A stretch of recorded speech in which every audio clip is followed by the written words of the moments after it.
नमस्कार दोस्तों, स्वागत है आप सभी का। आज हम 2 जुलाई 2021 के मोस्ट इम्पोर्टेंट करंट अफेयर्स का टॉपिक वाइज डिस्कशन करेंगे। तो चलिए शुरुआत करते हैं आज के हमारी इस सेशन की।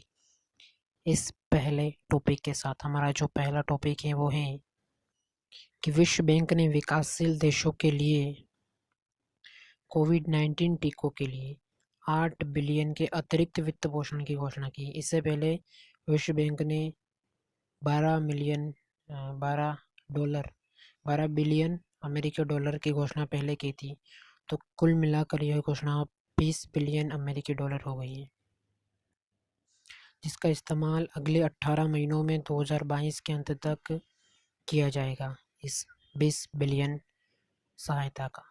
ठीक है। और विश्व बैंक के यदि हम अध्यक्ष की बात करें तो वो है डेविड मालपास। ठीक है। तो विश्व बैंक ने 8 बिलियन अमेरिकी डॉलर के अतिरिक्त ऋण की वित्त पोषण की घोषणा की है विकासशील देशों के लिए कोविड-19 के टीकाकरण में हेल्प के लिए। अब हमारा जो दूसरा टॉपिक आता है वो आता है विश्व खेल पत्रकार दिवस। विश्व खेल पत्रकार दिवस हर साल हम मनाते हैं 2 जुलाई को, यानी कि आज ही के दिन। इस दिन का उद्देश्य खेल पत्रकारों के काम को स्वीकार करना और उन्हें अपने काम में बेहतर करने के लिए प्रोत्साहित करना है। विश्व खेल पत्रकार दिवस की स्थापना 1994 में अंतर्राष्ट्रीय खेल प्रेस संघ यानी कि AIPS द्वारा की गई थी। AIPS द्वारा संगठन की स्थापना की 70वीं वर्षगांठ मनाने के लिए की गई थी। और AIPS की जो स्थापना हुई थी वो हुई थी 1924 में 2 जुलाई के दिन पेरिस में ग्रीष्मकालीन ओलंपिक के दौरान। ठीक है। और इसका जो मुख्यालय है वो है स्विट्जरलैंड के लोसाने में। तो 2 जुलाई को प्रतिवर्ष हम विश्व खेल पत्रकार दिवस यानी वर्ल्ड स्पोर्ट्स जर्नलिस्ट डे हम मनाते हैं, जिसकी स्थापना 1994 में हुई थी। और AIPS द्वारा इसकी स्थापना की गई है अंतर्राष्ट्रीय खेल परिषद द्वारा, और जिसकी स्थापना 1924 में हुई थी। इसका मुख्यालय स्विट्जरलैंड के लुसाने में है। ठीक है, ये आप याद रखिएगा। हमारा जो आज का तीसरा टॉपिक आता है वो आता है दिवंगत कवि कुवेम्पु की स्मृति में स्थापित कुवेम्पु राष्ट्रीय पुरस्कार वर्ष 2020 के लिए प्रसिद्ध ओडिया कवि डॉक्टर राजेंद्र किशोर पांडा को प्रदान किया जाएगा। ये हैं डॉक्टर राजेंद्र किशोर पांडा, जिन्हें 2020 का कुवेम्पु राष्ट्रीय पुरस्कार प्रदान किया जाएगा। प्रतिष्ठित पुरस्कार में इन्हें 5 लाख रुपए और एक रजत पदक और एक प्रमाण पत्र प्रदान किया जाएगा। 1992 में यह पुरस्कार स्थापित किया गया था, जो राष्ट्रकवि कुवेम्पु ट्रस्ट ने भारत के संविधान द्वारा मान्यता प्राप्त किसी भाषा में योगदान देने वाले साहित्यकारों को सम्मानित करने के लिए 2013 में कुवेम्पु के नाम से इस राष्ट्रीय वार्षिक साहित्यिक पुरस्कार की स्थापना की थी 2013 में। जबकि जो 1992 में एक ट्रस्ट की स्थापना हुई थी कुवेम्पु ट्रस्ट की, और इस पुरस्कार की स्थापना 2013 में की गई थी। ठीक है। अब हम आगे बढ़े हमारे नेक्स्ट टॉपिक की ओर, जो कि आता है इन्हीं के बारे में, डॉक्टर पांडा के बारे में थोड़ा सा हम जानते हैं। तो इनका जन्म 24 जून 1944 को हुआ था, और ये उड़िया भाषा के लेखक हैं। इनके 16 कविता संग्रह और एक उपन्यास अब तक प्रकाशित हो चुके हैं। इन्हें 2010 में गंगाधर राष्ट्रीय पुरस्कार और 1985 में साहित्य अकादमी पुरस्कार से सम्मानित किया जा चुका है, जबकि संबलपुर विश्वविद्यालय द्वारा इन्हें DLIT से भी सम्मानित किया जा चुका है। ठीक है। तो एक सम्मानित कवि का पुरस्कार इस वर्ष मिला है, जो कि अक्सर मिला करता है।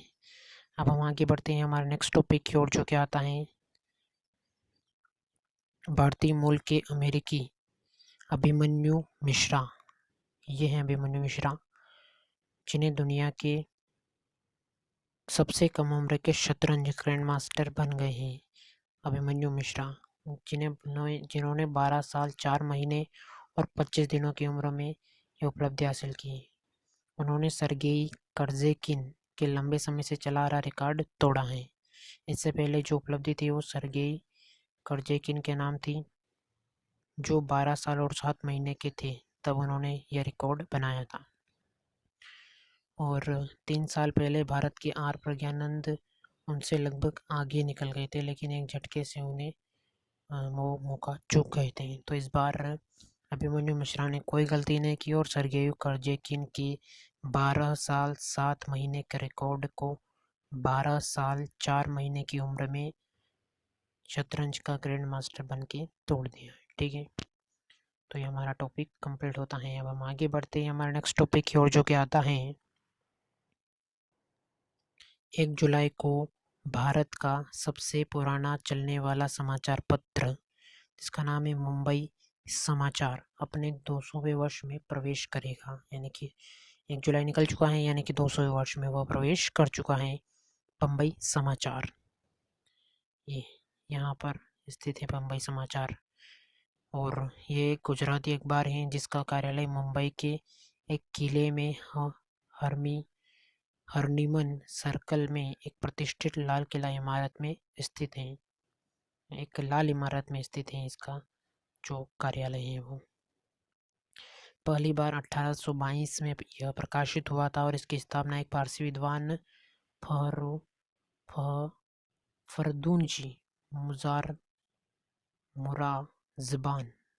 फरदूनजी मुराज़बान द्वारा की गई थी, जिन्होंने इस सफल मुद्रण पर उतरने से पहले कई अन्य प्रकाशन विकल्पों के साथ प्रयोग किया था। तो बम्बई समाचार अपना 200वां वर्षगांठ इस बार उसने 1 जुलाई को मनाई है, जो कि मुंबई के हरनिमन सर्किल में एक प्रतिष्ठित लाल इमारत में स्थित है। और पहली बार 1822 में यह प्रकाशित हुआ था और इसके जो संस्थापक हैं वो है फरदूनजी मुराज़बान। गुजराती में इसे पूर्व में बम्बे समाचार कहा जाता था और यह अखबार हमेशा मुंबई ना समाचार के रूप में चला। मुंबई ना समाचार इस रूप में यह चला। ये एक साप्ताहिक संस्करण के रूप में शुरू हुआ था, जिसमें मुख्य रूप से समुद्र के पार माल की आवाजाही और अन्य व्यावसायिक समाचार जैसे कि संपत्ति की बिक्री के बारे में सूचनाएं दी जाती थी। ठीक है, तो ये हमारा टॉपिक कंप्लीट होता है मुंबई समाचार की 200वीं वर्षगांठ के बारे में। अब हम आगे बढ़ते हैं हमारे नेक्स्ट टॉपिक की ओर, जो क्या आता है अंतर्राष्ट्रीय दूरसंचार संघ यानी कि ITU द्वारा जारी वैश्विक साइबर सुरक्षा सूचकांक यानी कि GSAI 2020 में भारत को दुनिया के 10वें सर्वश्रेष्ठ देश के रूप में स्थान मिला है। GSAI 2020 वार्षिक सूचकांक का चौथा यह संस्करण है।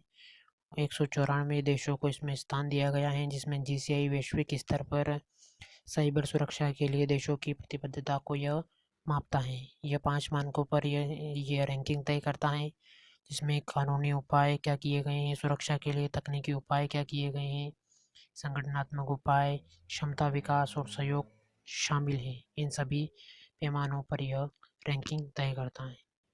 जबकि थोड़ा और जाने इसके बारे में, तो भारत के शीर्ष 10 सर्वश्रेष्ठ देशों में 97.5 अंकों के साथ 10वें स्थान पर रहा है भारत।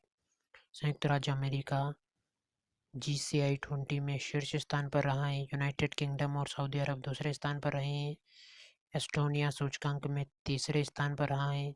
अंतर्राष्ट्रीय दूर सूचकांक, यदि हम सूचकांक अंतर्राष्ट्रीय दूरसंचार संघ का मुख्यालय यह स्विट्जरलैंड के जिनेवा में स्थित है, जिसकी इस स्थापना 17 मई 1865 को की गई थी। और इसके जो अध्यक्ष हैं वो है अध्यक्ष और महासचिव दोनों ही हाओलिन झाओ हैं। ठीक है, तो ये हमारा टॉपिक कंप्लीट होता है GSAI की 2020 की रिपोर्ट के बारे में। अब हम आगे बढ़ते हैं हमारे नेक्स्ट टॉपिक की ओर, जो कि आता है जम्मू कश्मीर के मुख्य सचिव अरुण कुमार मेहता ने अपने मुख्यालय में SDRF की पहली बटालियन की 24/7 मानसिक स्वास्थ्य हेल्पलाइन सुकून, नाम याद रखिएगा ये सुकून, SUKOON का उद्घाटन किया। मिशन यूथ जम्मू कश्मीर और पर्यटन विभाग के सहयोग से SDRF फर्स्ट बटालियन कश्मीर द्वारा यह शुरू किया गया है। सुकून टोल फ्री नंबर 1800-180-7159 उन व्यक्तियों या उनके शुभचिंतकों को मार्गदर्शन प्रदान करने के लिए मानसिक स्वास्थ्य हेल्पलाइन प्रदान करता है जो चिंता, अवसाद, तनाव, पैनिक अटैक, PTSD, समायोजन विकार, आत्महत्या के विचार, मादक द्रव्यों के सेवन, मानसिक स्वास्थ्य आपातकाल और महामारी प्रेरित मनोवैज्ञानिक तनाव से जूझ रहे हैं, उनको यह सहायता प्रदान करेगा। सुकून हेल्पलाइन, जिसका उद्घाटन जम्मू कश्मीर के मुख्य सचिव अरुण कुमार मेहता ने किया। अब हम आगे बढ़ते हैं हमारा नेक्स्ट टॉपिक की ओर, जो कि आता है उपराज्यपाल यानी कि जम्मू कश्मीर के उपराज्यपाल मनोज सिन्हा ने यूनियन टेरिटरी में महिला उद्यमिता को उत्प्रेरित करने के लिए एक व्यापक कार्यक्रम हौसला इंस्पायरिंग हर ये इंग्लिश का लॉन्च किया है। सरकार की प्राथमिकता महिला और पुरुष उद्यमियों के बीच की खाई को व्यवस्थित तरीके से कम करना इस पहल का मुख्य उद्देश्य है और उन महिलाओं को प्रोत्साहित करना जो वर्तमान में विभिन्न व्यवसायों में लगी हुई हैं, ताकि वे भी हौसला कार्यक्रम का हिस्सा बन सके। तो जम्मू कश्मीर के उपराज्यपाल मनोज सिन्हा ने यूनियन टेरिटरी, जो कि जम्मू कश्मीर यूनियन टेरिटरी ही है हाल फिलहाल में, वहाँ पर एक कार्यक्रम हौसला इंस्पायरिंग हर ग्रोथ को लॉन्च किया है। अब हमारा जो आज का लास्ट टॉपिक आता है वो आता है प्रसिद्ध संगीतकार शंकर महादेवन के जीवन और करियर के बारे में। फ्रीलांस फिल्म निर्माता दीप्ति पिल्ले सिवन की सबसे चर्चित डॉक्यूमेंट्री डिकोडिंग शंकर ने हाल ही में टोरंटो अंतर्राष्ट्रीय महिला फिल्म महोत्सव 2021 में सर्वश्रेष्ठ जीवनी में सर्वश्रेष्ठ फिल्म का पुरस्कार जीता है।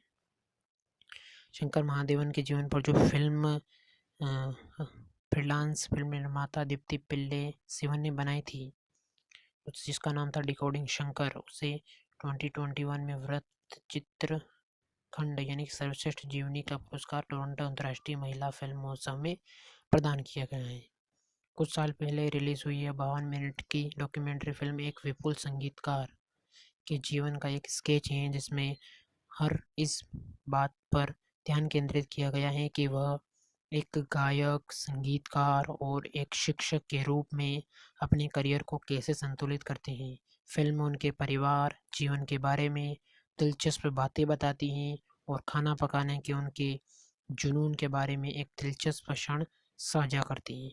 You can also watch decoding Shankar, freelance film निर्माता दीप्ति पिल्ले सिवन की